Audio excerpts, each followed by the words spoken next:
Good morning, everyone. Welcome to today's webinar for the BWISE program. Today we're really excited to have with us Megan Waters from the Utah Department of Health's Violence and Injury Prevention Program. She'll be talking about domestic violence and suicide prevention. And we want to thank her for taking your time to be with us today. Before we begin, just really quick review on how to use the webinar. If you have a question during the presentation, basically what you do is this bottom section. If you're able to pose a question, it should say questions, and you would post your question there and we would see it. If you don't see this box that says question, then what you do is you go into the view section up at the top of your screen, click there, and then it will take you to this next drop down box, and you would click on questions here to view the questions box. So if you have a question, please feel free to post it in that section, and we'll go from there. Anyway, thanks again for joining us today. I'm going to turn the time over now to Megan, and she is going to give her presentation. Megan? Hi, Kaylin. Thank you. Do you want to start the recording? Let's see. No, just as a reminder. So I'll take okay, here's my screen. Okay. Cool. It looks like the recording, it says that it looks like it's going. Okay, perfect. Just is it? I don't know. Yeah, no, I think so. So thanks for having me. I'm really excited to talk about these subjects. I'm the Violence Against Women Specialist with the Violence and Injury Prevention Program, but I do have a background in suicide prevention work as well. These are really big topics, so I'm going to try to cover them as best I can. I'm going to give you a brief overview. First, I want to, let's see, here we go. This can be a sensitive topic and difficult to discuss and address with others, especially as your health coaches. So I just want everyone to note these few bulleted items. It's important to kind of put your biases aside when you are interacting with people who may have suicidal ideation or be victims of intimate partner violence. Be open, always listen and validate feelings, and you have a role. So I'm here to kind of help you figure out what you can do to help. This training is really, so the training portion of this is called QPR, and it's really for anyone in a position to recognize a crisis and warning signs. So it's not meant to be a form of treatment. You're not expected to be a counselor in any sense of the word, but just so that you can feel more confident in terms of what to do if you encounter somebody who's experienced one of these issues. So that said, this take care of yourself during this presentation as well. If we were in the room together, I would tell you to step out if you needed to or take a moment for yourself. So practice self-care during these topics. So the S word is suicide, and there are various reasons we don't talk about it in society. There's a lot of fear around suicide. I've just listed out a few. Denial, there's a lot of stigma associated with suicide and mental health in our communities. For some, there may be religious connotations of it being a sin. There's a lot of shame. It's a scary topic. People who admit mental health problems may be viewed as weak or sickly. So there's a lot that we're working up against when we're talking about addressing suicide. So we need to kind of bust down all those barriers and just create open forums for people to talk about it. So this next part is kind of a quiz, but I'm going to go over some data for suicide in our state, and then I'm going to talk a little bit about the situation with intimate partner violence in the state, and then we'll move into the training, the skills-based part of this presentation. So there were 570 Utahns who died by suicide last year. I wish that I could talk with you guys because I like to hear reactions to these numbers, but this is a lot. We have seen it a lot in the news. Most of these headlines are from youth, but we know that many suicides that occur are not youth as well. So here is the trend line. We can see Utah is the blue line, and we've been steadily increasing over the past several years, especially in comparison to the United States. So we're doing a lot to try and address these problems. There are states with suicide concentration. So this Intermountain West region here places Utah in 2012 at number 5 in the country. There's a lot of theories going around about what this can be attributed to, and we know that suicide is a very complex issue, and it cannot be attributed to one thing in particular, but some of the factors that we are recognizing, especially within this region, is a large amount of rural areas, which means a lack of access to resources, perhaps a lack of social support. There may be more incidences of isolation. Our state has a high rate of firearm ownership, so having access to lethal means is definitely a consideration. So there have been studies, people always bring this up in presentations, but there's been studies originating in Utah that cite elevation being a contributing factor to our suicide rate, which I don't want to discount, but I also want to say that it's really complex. So we don't want to pinpoint any one thing as causal for suicide. It's very complex. So deaths are just the tip of the iceberg, so to speak. Attempts outnumber deaths by a lot, and then we have ideation, which is pretty overwhelming.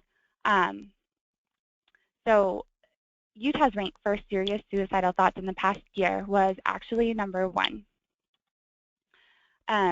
We can see Utah in red on this map here. We're called out as the 6.8% of adults who have had serious suicidal thoughts in the past year. This is pretty shocking. We know that 1 in 15 Utah adults have had serious thoughts of suicide. And this is from an infographic where we have used social math to kind of demonstrate the data. So it's enough to fill the Energy Solutions Arena in Salt Lake 13 times.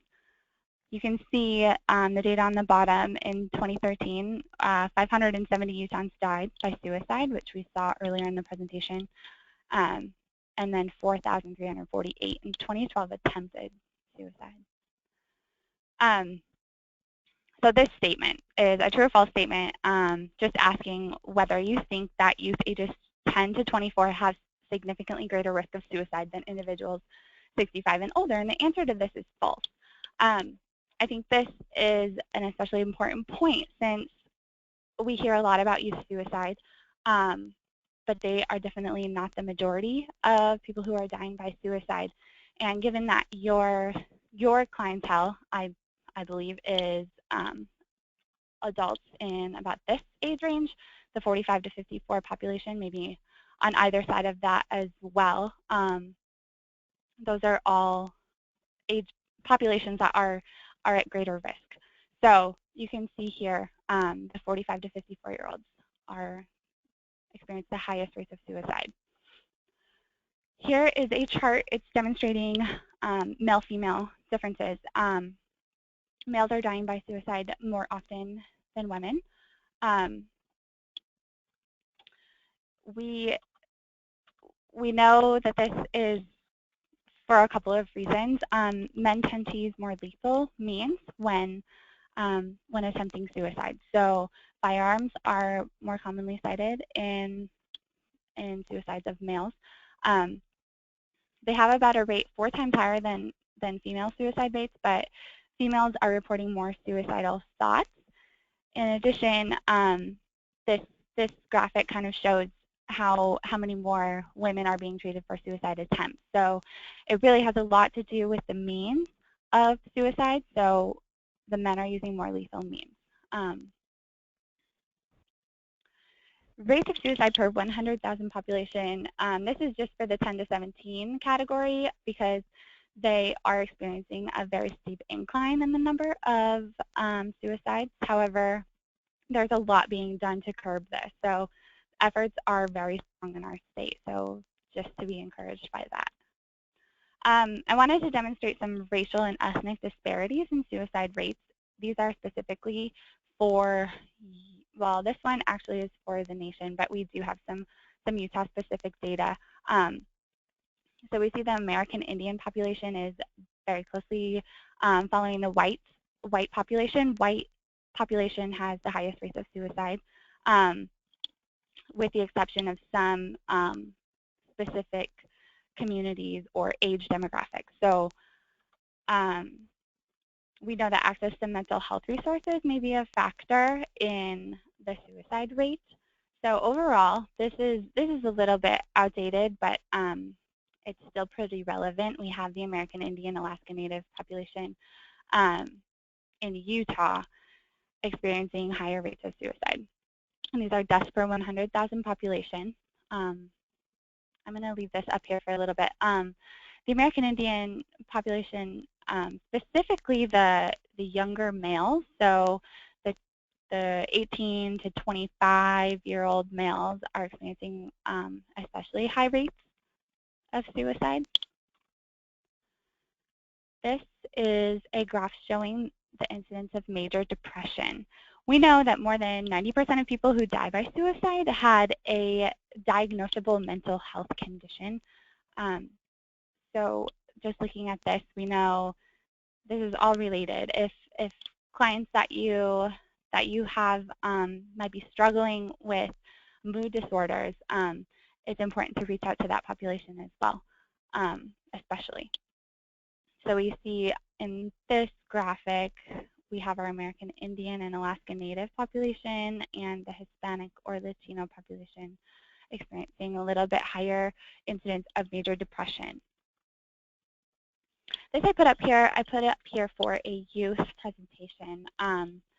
So there are racial and ethnic disparities, as I talked about, but significantly more Hispanic female students reported attempting suicide in the last year than Black non-Hispanic female students and white non-Hispanic female students. So I just wanted to kind of demonstrate how complex this is, and it really differs. The situation differs for different communities and different geographically where you're located. It differs. So, and then as I was talking about, the Alaska Native and the American Indian population are vastly overrepresented in the suicide data for the 10 to 24-year-old age category, 2.5 times higher for the 15 to 34-year-olds nationally. So I touched on this a little bit when we were talking about gender differences, but we see many of the suicide deaths contributed to firearm, closely followed by suffocation, which is hanging, and then poisoning. The Meats Matter, this is actually a campaign out of Harvard School of Public Health, and it's talking about suicide in a way that addresses prevention in terms of the means used to kill oneself. So specifically focusing on firearms, we know from the research that Harvard has done that by reducing access to lethal means, death is reduced. So it kind of seems intuitive, but it's been enlightening for prevention efforts.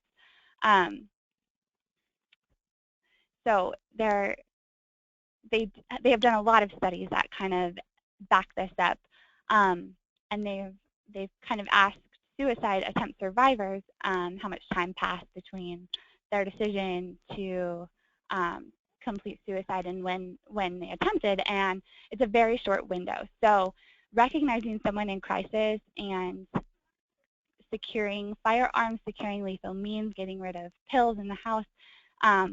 It's a crisis moment. So if you can get those means out of the house, out of their access for that crisis period, then the odds of survival are greatly increased. We can talk more about this, but I will move on to some of our recommendations. So part of destigmatizing suicide is talking about it in a way that is sensitive and appropriate for people who may have experienced a suicide attempt, a suicide loss in their family. And as I hope that I've demonstrated successfully, this is affecting a large number of people in our community. So using appropriate terminology can be an easy, really helpful thing. So instead of saying committed suicide, so I have the stigmatizing terminology listed out on the right-hand side of the screen.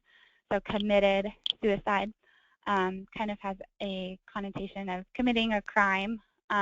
Successful suicide, we don't want to say that, and that suicide is never a success. A completed suicide makes it sound a little bit clinical, I guess. You're checking the box on the list of things to do. Failed attempt, that should be avoided. And then unsuccessful suicide to refer to an attempt. Those are all things that we've kind of heard a lot and might be used to saying, but they are stigmatizing. So I've listed the appropriate terminology that we as public health prevention specialists prefer to use. So died by suicide, ended their life, or took their life are less stigmatizing. When we're talking about a suicide that has occurred, it's important to do it safely. So, for example, we work with the media if a suicide has occurred. Excuse me. So, emphasizing help seeking. We always want to put the crisis line number, sorry.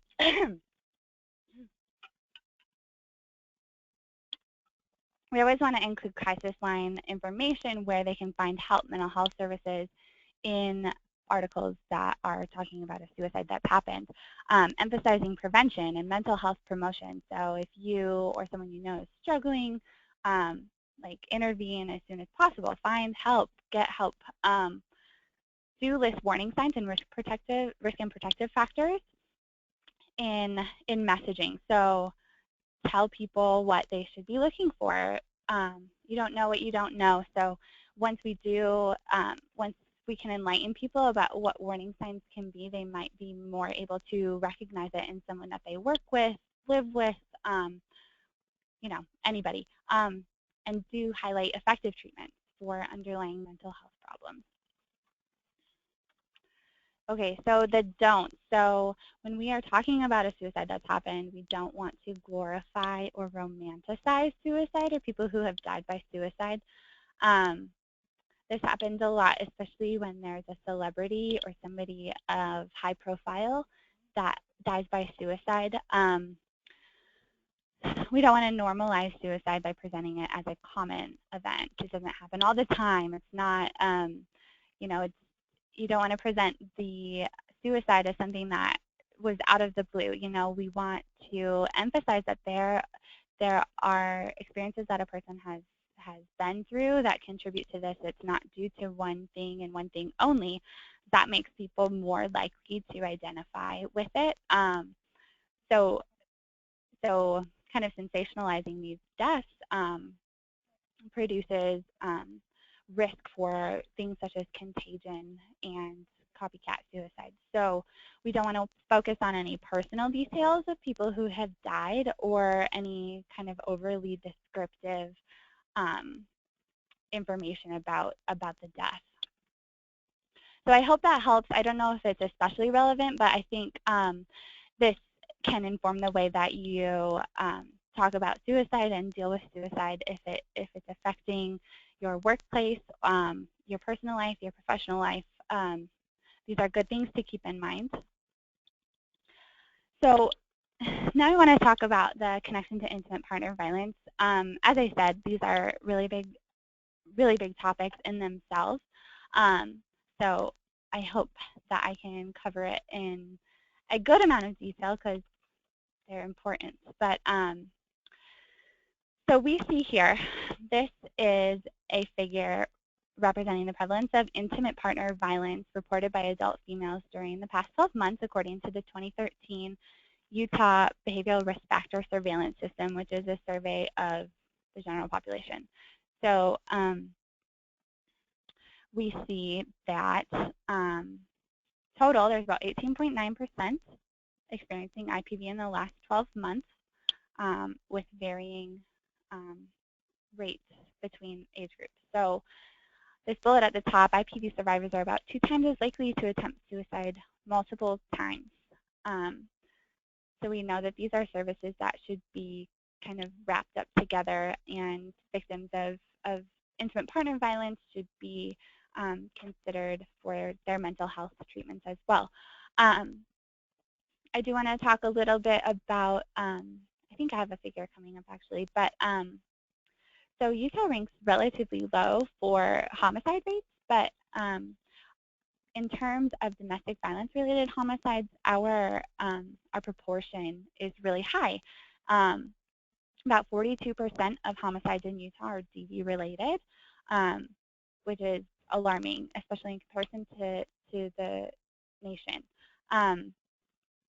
And I'm not sure what you as BWise coaches are implementing right now, but any kind of screening for IPV and referral to connected resources is really helpful and can potentially mitigate someone's exposure to danger. So there are a lot of screening tools available, and I have some resources listed at the end of this presentation if you want to utilize them. But having those available to you can be a really good tool. Safety planning is also a way to mitigate some risk for any clients you may have that this may be a concern for. Kind of figuring out what's the best way to keep them safe, especially if they are not leaving a relationship that's violent. We also have, so there's a lethality assessment protocol. It's being implemented in Utah right now. If you want more information about locations that are doing that, if they're in your area, if you feel like this would be a good connection for you to make, please let me know.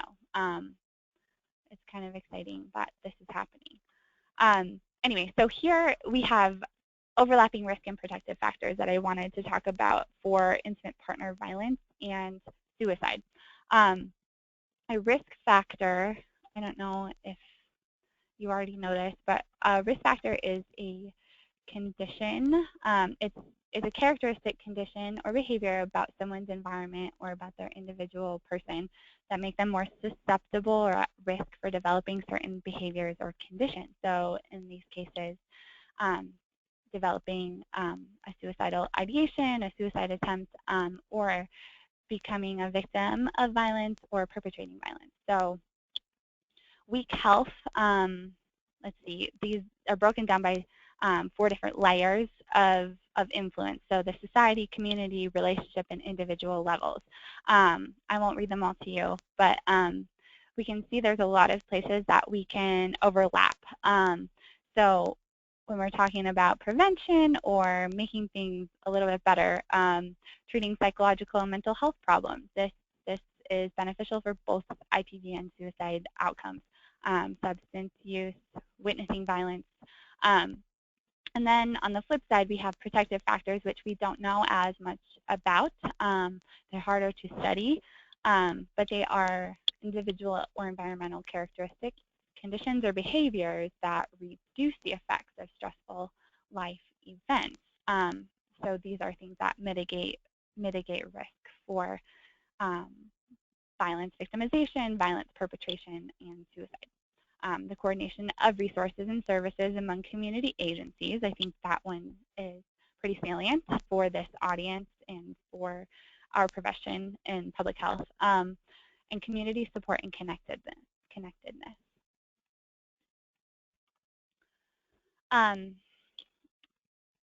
these are some racial and ethnic disparities for IPV and sexual violence.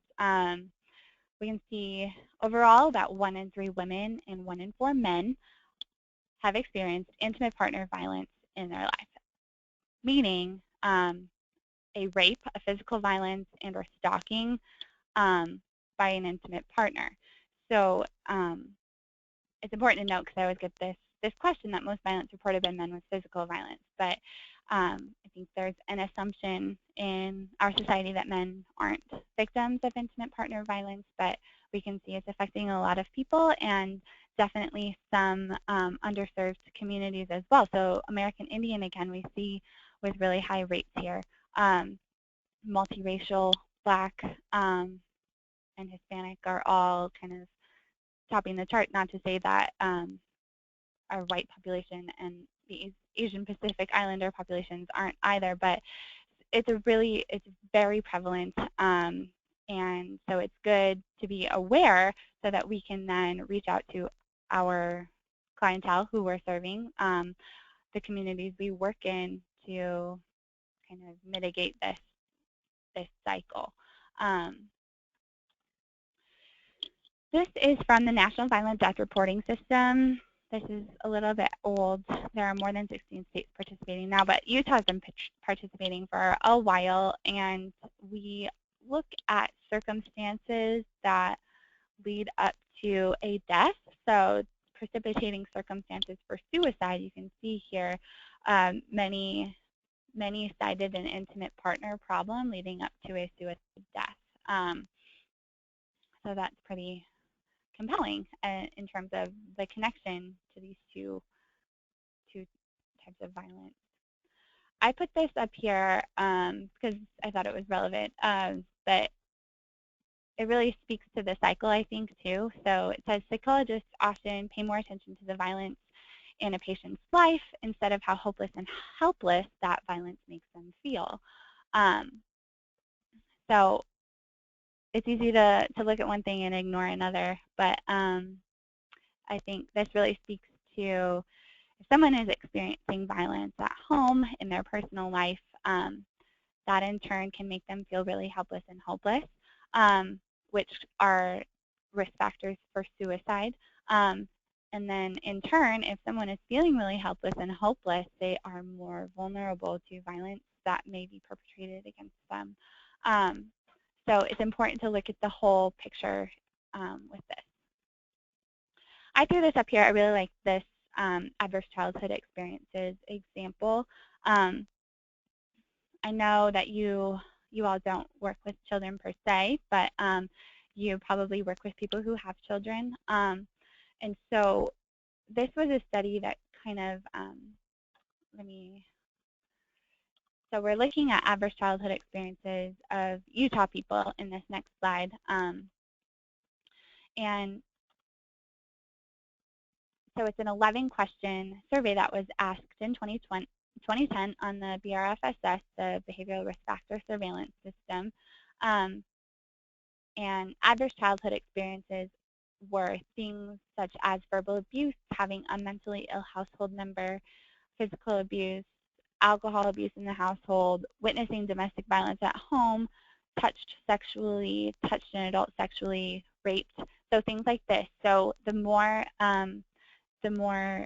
positive answers to those adverse childhood experiences led to worse health outcomes across the board. So I just put up here the quality of life ones, but we saw on the previous slide, current health status and behaviors were negatively impacted, as well as increased risk for suicide and suicide attempts.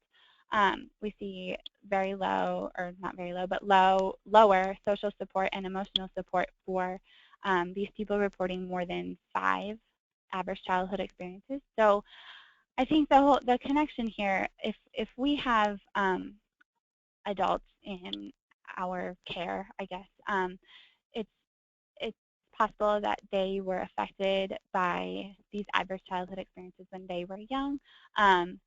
In addition, children in their home may also be impacted if any sort of violence is happening in the home, if a parent has a mental health condition that is not being treated. So I just wanted to demonstrate that with that. So now, has anyone submitted any questions? Should I pause for that? There are no questions about the presentation. Okay, thanks. Okay, so this next portion is the QPR portion. I've kind of modified it a little bit because for the sake of time and we're not face-to-face. Anyway, so it's called the Gatekeeper Training. It is meant to help you recognize warning signs of suicide, know how to offer hope, and know how to get help and save a life.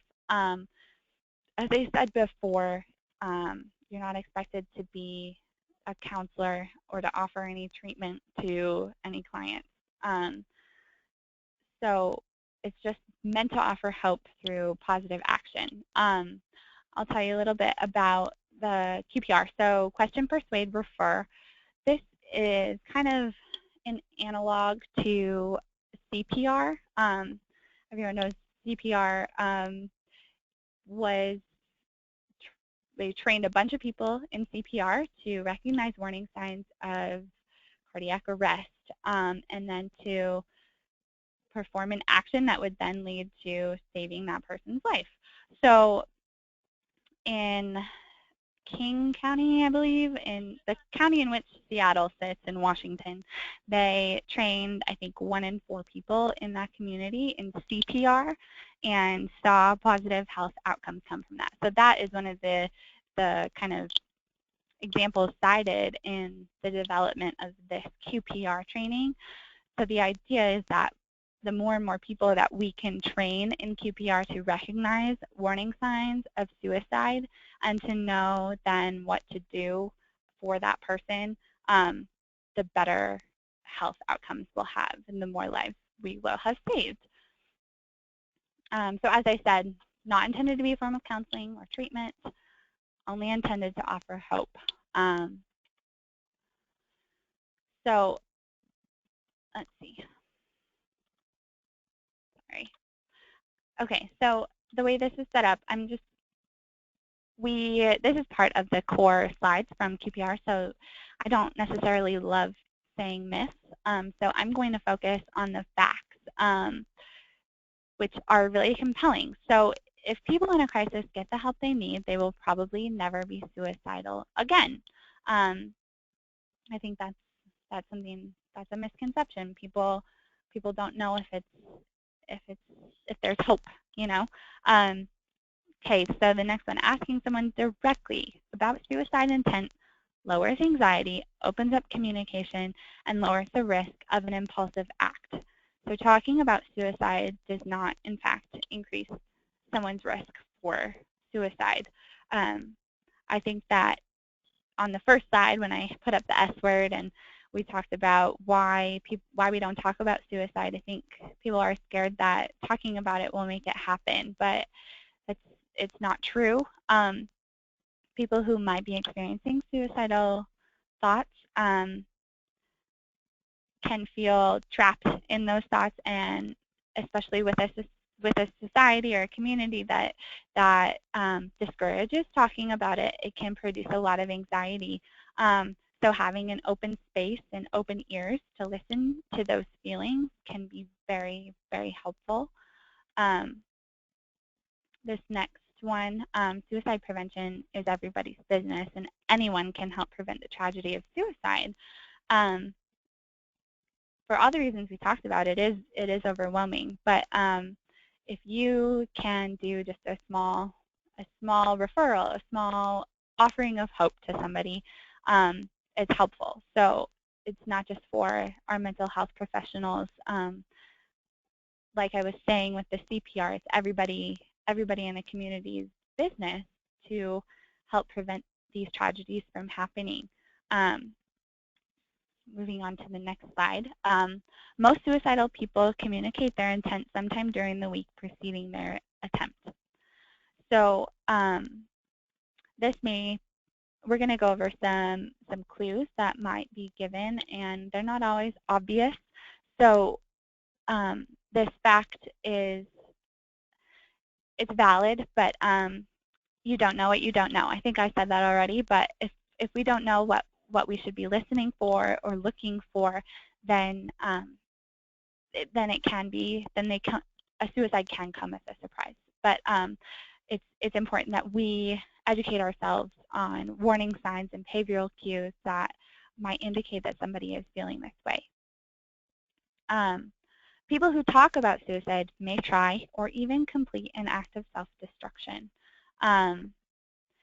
So this is really referencing kind of the idea that many people who express suicide ideation or suicide intent are full of talk or something like that, that they won't actually do it, that they, just need attention. And I would argue that, yes, they are looking for attention, but it's probably because they need it. So people should take suicidal threats very seriously. And that can be really exhausting for caregivers. So I completely recognize that, and it's important to set up self-care systems. If you are caring for somebody that is suicidal, to have somebody to support you as well.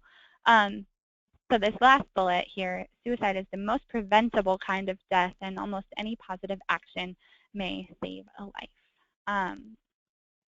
As I was mentioning about the moment of crisis, this and the means matter thing. So just offering hope and acting in that moment when somebody is very at risk and very in need. That's the time to really act.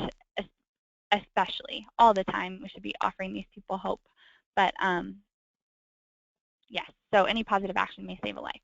So here at the bottom, how can I help? So we're going to move on to the first letter in QPR, which is Q. Oh, I'm getting ahead of myself. So we're going to go to suicide clues and warning signs. The more clues and signs observed, the greater the risk. So here are some verbal clues. I'm going to read them. I know that you all can read, but I've decided to kill myself. I wish I were dead. I'm going to commit suicide. I'm going to end it all. If such and such doesn't happen, I'll kill myself. So these are really direct clues, right? Not everyone who might be feeling this way will express their feelings in such a direct manner. So this next slide, we have some more indirect verbal cues that might be present. So I'm tired of life. I just can't go on. My family would be better off without me. That is that one touches on a lot of things. So if someone is feeling like a burden to their family, to their friends, that's a risk factor. Who cares if I'm dead anyway? I just want out. I won't be around much longer, and pretty soon you won't have to worry about me. These can be subtle, but if you're listening for them, they are signs that person needs help. Behavioral clues. So the vast majority of people who die by suicide have a diagnosable mental health condition. I think I said that already, but so having a mental health condition is a risk factor for sure. However, most people with mental health conditions do not die by suicide. So that's kind of the hopeful flip side of that. Anyway, so the first bullet here is also very important. Any previous suicide attempts. And the same thing I said for mental health conditions is true for previous suicide attempts. It is one of the number one risk factors for subsequent suicide. However, many people who attempt suicide do not go on to die by suicide. So I know that's kind of, anyway, you just have to let it soak in for a minute. So behavioral clues also include acquiring a lethal mean, so a gun or pills, putting personal affairs in order, planning out who they may give their prized possessions to. If if it's something that is really near and dear to them and they've decided to give it to somebody, that is a warning sign. Set an interest or disinterest in religion, drug or alcohol abuse or relapse after a period of recovery, an unexplained anger, aggression, or irritability. And I think that one of the important points to make about some of these last bullets is that these will be things that are out of character for them. So yeah, if the pattern of abuse of alcohol has changed, something like that, that's out of the ordinary for that person, then it might be a behavioral clue. Situational clues. Loss of any major relationship. I jumped to this one just because there's a connection with what we talked about. There may be loss of a major relationship. There may be violence in a relationship that may be triggering. We see being fired or expelled from school. So for both the adult and the youth populations, this could be one of the situational clues. Recent unwanted move, the death of a spouse, child, or best friend, especially if by suicide, a diagnosis of a serious or a terminal illness. So we can see, walking through these bullet points, that some of these may be more common for different age populations. This diagnosis of a serious or terminal illness, while it could affect anyone of any age, we do see a lot of the older population having experienced this. Sudden unexpected loss of freedom or fear of punishment. This may be incarceration, or it could be something as seemingly trivial to someone as like having their iPhone taken away. We see this in youth. So anticipated loss of financial security, loss of a cherished therapist, counselor, or teacher, and fear of becoming a burden to others. Burdensomeness is a risk factor. I have some additional youth-related clues, but I'm going to skip them since your clientele is mostly the adult population. So tips for asking the suicide question. So the main tenet of this training is that we ask the question. So here are some tips because it can be really difficult. If in doubt, don't wait. Ask the question. So even if you think, maybe I'm just overreacting, it's always safer to ask, right? So if the person is reluctant about it, be persistent if you feel comfortable. Talk to the person alone in a private setting. If you, as a healthcare professional in this person's life, feel with their permission that a loved one that has come with them to their appointment can be in on the conversation, then it's good to bring them in with the consent of the patient. Allow the person to talk freely. This is really what they need, just an open space to talk about what they're feeling. Give yourself plenty of time, so you don't know how long this conversation might take or how long they're going to need to kind of open up.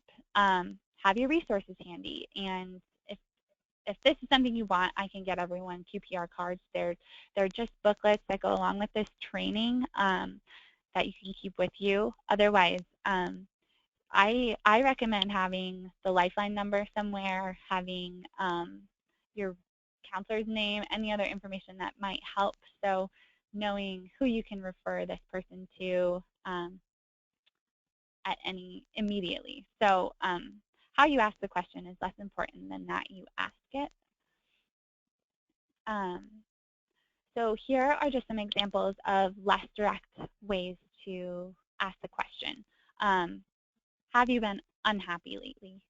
Have you been very unhappy lately? Have you been so very unhappy lately that you've been thinking about ending your life?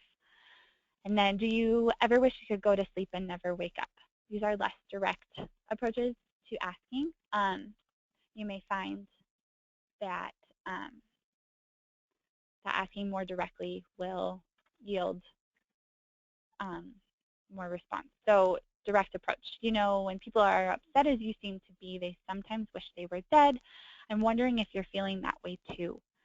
The second one I would modify. I don't want to tell anyone they look miserable, so I wonder if you're thinking about suicide. And the last one, the most direct, are you thinking about killing yourself? If you feel comfortable being direct, I recommend it. If you cannot ask the question, find someone who can. So if you feel that someone needs to be asked the question, but you don't feel comfortable asking, it's important to find someone who will and talk to the person about it. So this is not a good way to ask the question. There's a lot of judgment behind this phrasing. You're not suicidal, are you? You're telling them that they shouldn't be, kind of what your stance would be if they said that maybe they were, which they probably wouldn't if this question was phrased this way. So try to avoid this, this leading kind of judgmental questioning. The P stands for persuade. This part is about how to persuade somebody to stay alive. So once you've asked the question, if they have opened up and said, yes, fact, I have been thinking about suicide, listen to the problem, give them your full attention, don't rush the conversation, don't rush to any judgment. Your job isn't to judge them, but to listen and then get them connected to the services that they need. And remember that suicide is not the problem, only the solution to a perceived insoluble problem. So there's something that's causing this person to decide that suicide is the answer to their problem. So keeping that in mind is good. Offer hope in any form. So after we've kind of offered hope and listened, we want to ask if they will go with me to get help. So here, this first bullet is the best way. Go with that person to get help. Will you go with me to get help? Will you let me help you get help? Will you promise me not to kill yourself until we found some help? So letting them know that you care, that you want to help them get help, that their problem is worth your while, that can make a huge difference, just that in itself. So this last letter in the QPR is R, refer. Suicidal people often believe they can't be helped, so you might have to do more for them. As I said, the best referral is going with a person to the service, to the source of help. The next best thing would be to get a commitment from them to seek help and then making arrangements for them to get that help. So if you can't go with them at that time, saying, okay, let's make an appointment and then we'll go from there. The third best referral is to give referral information, try and get a commitment from them that they will not complete or attempt suicide. So this is giving them the crisis line number. And I would say this kind of triage format we have set up here for what the best referral is definitely like based on the person and if they're in crisis mode or if they are feeling down. You know, if it's a more immediate concern, definitely the emergency room is an option. Calling the crisis line, finding out what the best course of action is for immediate help. And then if it's more if it's less urgent, these second two can be really good. But connecting them to services is really what this is all about. And remember, since almost all efforts to persuade someone to live instead of attempt suicide will be met with agreement and relief, don't hesitate to get involved or take the lead. So there cannot be a downside to asking the question and helping that person get help. for effective QPR, here are just a few tips for offering hope. I want you to live. I'm on your side. We'll get through this. Getting others involved, definitely with the consent of the patient or whoever you're talking about. Ask the person who might be a good person for you to involve. Any family or friends, a support network, as we saw when I was listing out the protective factors, is really crucial. So having people, not just one person that they can talk to and be supported by, will make a world of difference. So I'm sure you guys have ideas for who could be in a person's support team. Join the team. So offer to work with the clergy, the therapist, the psychiatrist, whomever is going to provide the counseling or treatment. Having this is the same idea as the support network. If you've referred somebody to help and you're not sure how they're doing, it is really great to follow up with a visit, a phone call, a card, whatever feels comfortable to you, but let the person know you care about what happens to them, because that goes a long way. So this is just the closing remark from QPR. When you apply QPR, you plant the seeds of hope, and hope helps prevent suicide. Here are some suicide resources for Utah. We have the National Alliance on Mental Illness, NAMI, Utah. They have a very active chapter here in this state. Anything you need, they would be definitely willing to help out, be a reference. The Uni Crisis Line, that is out of the university, the Neuropsychiatric Unit or Institute. So that is the local crisis line. The National Suicide Prevention Lifeline directs back to our local crisis line, but it's a simple number to remember. The Trevor Project is a good resource for any youth, especially LGBTQ youth. And then UtahSuicidePrevention.org is the website for the Utah Suicide Prevention Coalition, which is a very active statewide coalition. And they have a lot of wonderful resources on that webpage. So I would recommend visiting it. There's trainings if you are interested in more training, or just having kind of a quick reference to look up suicide, warning signs, risk factors, how to help kind of information. On my next slide, I wanted to put up the domestic violence, DVS domestic violence resources. The Utah Domestic Violence Coalition, udvc.org, and they run the 24-hour link line. That is for anybody experiencing a domestic violence crisis. The National DV hotline comes as a chat. So if they would rather do it online, www.thehotline.org, and then that's the phone number. This link, on the next slide, I'll show you what the link is. And then the Utah Coalition Against Sexual Assault. They are a wonderful resource as well and have trainings available. So this Futures Without Violence. This is intimate partner violence screening and counseling toolkit available for free online. There are a lot of great resources here if you want to start implementing something simple in your workplace to kind of screen for intimate partner violence. So I will send out my slides so you have all these links, but I'd recommend visiting this as a resource too, because it's great. Just some additional resources for specific cultural considerations with suicide. Yeah, so everyone plays a role in suicide prevention. So hopefully I've been able to enlighten you a little bit about warning signs, risk factors, how to reach out and know a little bit about where to get help. So that's all. Teresa is my supervisor. We're both very involved in both suicide prevention and the intimate partner violence prevention. So feel free to contact either of us if you have any questions or would like follow up.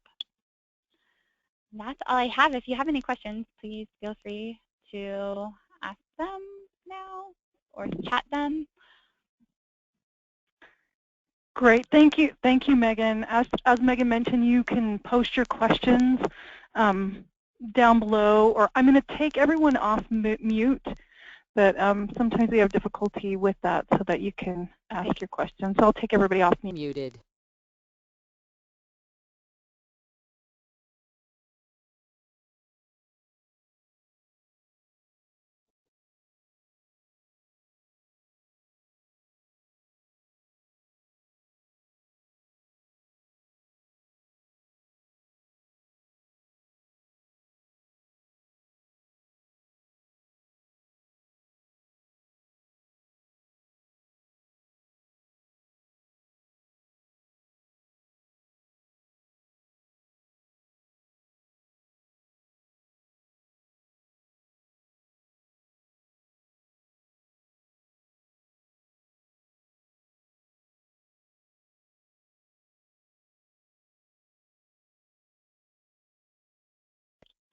I don't think it sounds like there's any questions.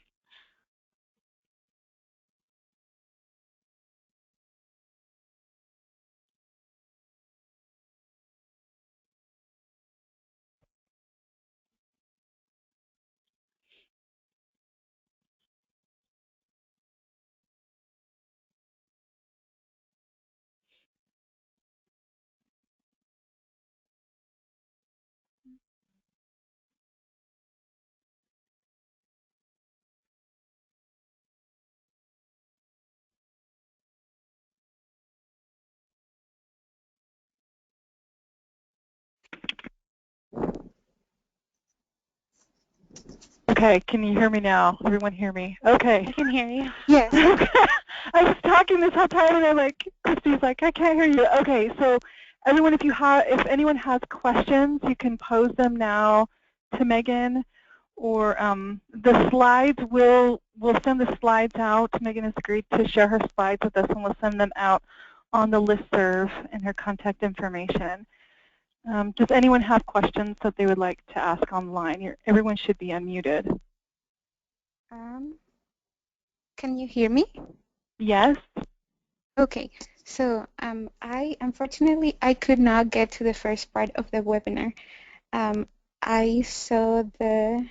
got the QPR, how to address the problem, in how to identify.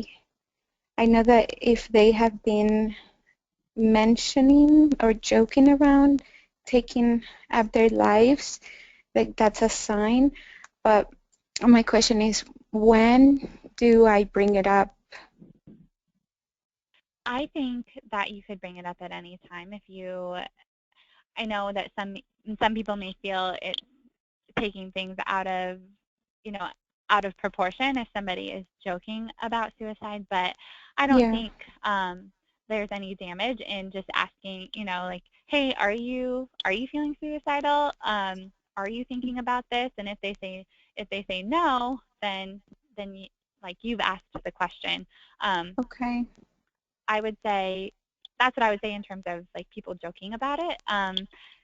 It's not a joking matter. I think sometimes you could tell if someone if it's in their personality to joke like that, but if it's out of character or if you just however you feel like your gut reaction, but there's never damage in asking the question. Okay, but my question too is,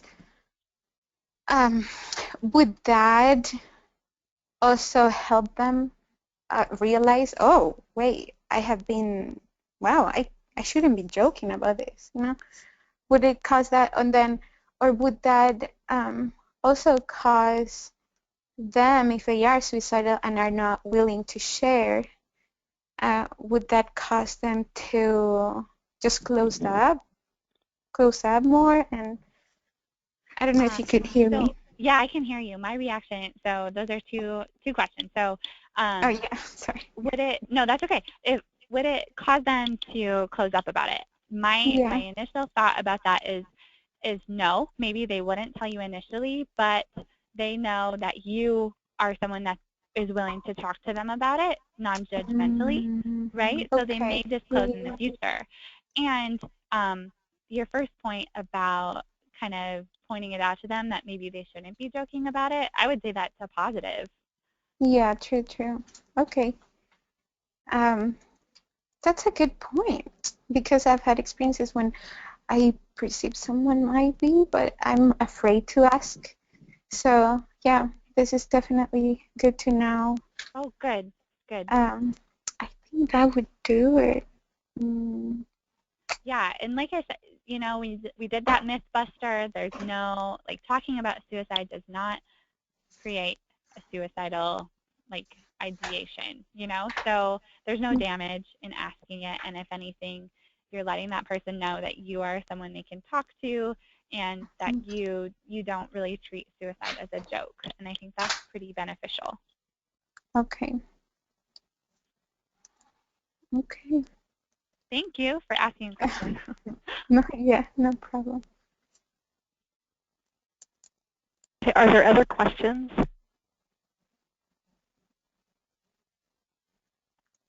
Okay, Megan, there's one more. Okay.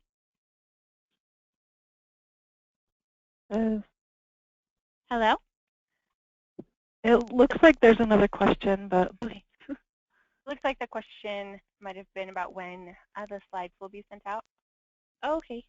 Yeah, I can send them today to Kaylin.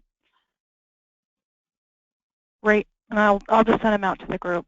Okay, perfect. Thank you. Would you get the email, our emails from when we register? Yes, I'll just send it out to the whole group, yeah. Okay. I'll send it out through the listserv where you receive the invitation. So Megan, there is one more question. It says, what would you do if the victim of a domestic violence does not want help? I think that is common, maybe. I think that letting them know that there's help available. The same kind of sentiment I expressed during the suicide question. Letting them know that it's available, that you are someone that they can talk to or come to. Ultimately, it is, it's on a victim or survivor of domestic violence to make the best decision for themselves. There are a lot of reasons that people stay in violent relationships, so we can't decide for them if they're going to get help or what their course of action will be. So just kind of being a support to them, and I know that can be hard and frustrating. That's my answer. If you are very concerned about their life, like if their life is in danger, there may be other actions to kind of intervene, like if it's a crisis moment. But other than that, the choice to get help has to be the victim's.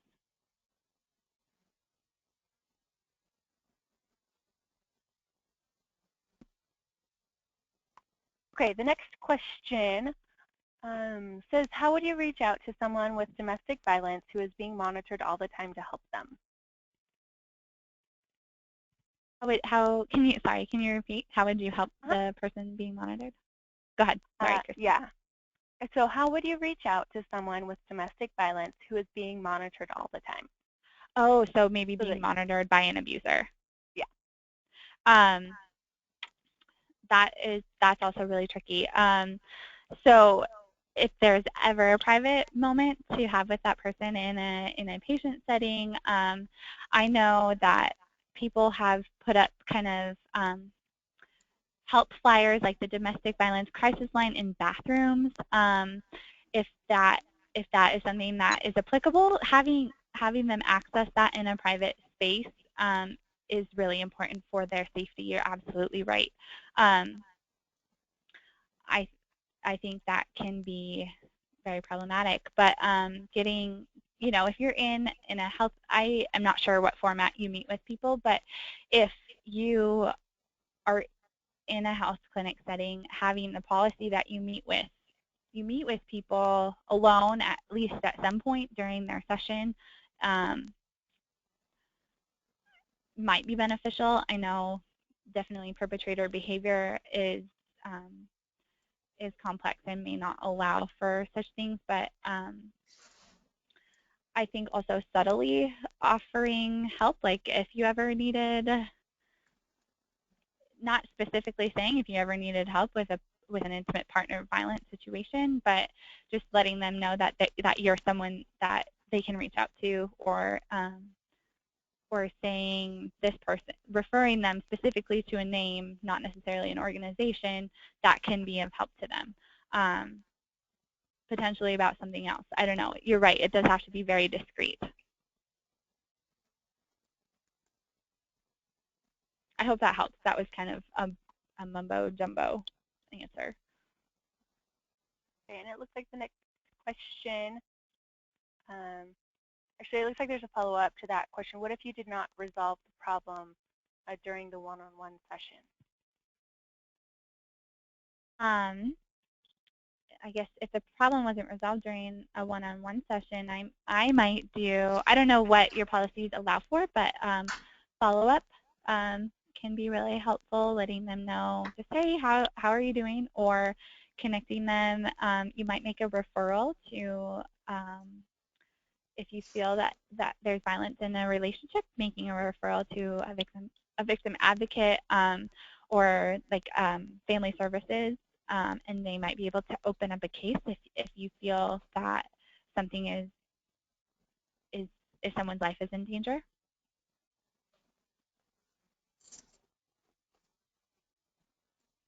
And who can they contact to refer patients to? To refer patients to for intimate partner violence? Yes, I believe so. So I have the Utah Domestic Violence Coalition is really good. If they need like a therapist who is trained in trauma-informed care, they will be able to help. So UDVC, I can help in terms of, like, if you have specific, this is what this person needs, I can help you find, the provider, find something that might be appropriate. So really just knowing the resources in your community, but the UDVC is an amazing resource, and they are connected to a lot of the crisis centers. We have domestic violence crisis centers around the state, and they not necessarily, they do provide shelter, but they offer more services than just shelter, and can be an important resource for that as well. And the next question says, how common is it for people with Alzheimer's to commit suicide? That's a topic for what? That's a good question. I don't know the answer. I do know that people with brain injury do have more risk. I can look into that and send my findings with my slides to Kaylin. So I'm going to write that down because I don't know the answer.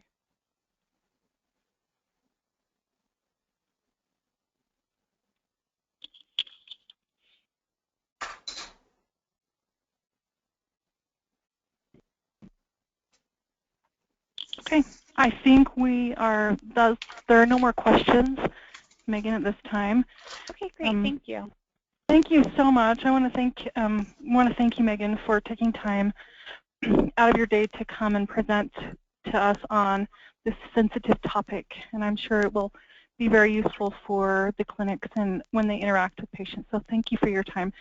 Thank you for having me. Please let me know if you need anything else. Okay. All right, great. Thanks, Megan. Everyone, thank you for joining the call today. If those of you who have colleagues who were unable to attend, the session will be recorded and made available probably later next week. Thanks, and have a great day.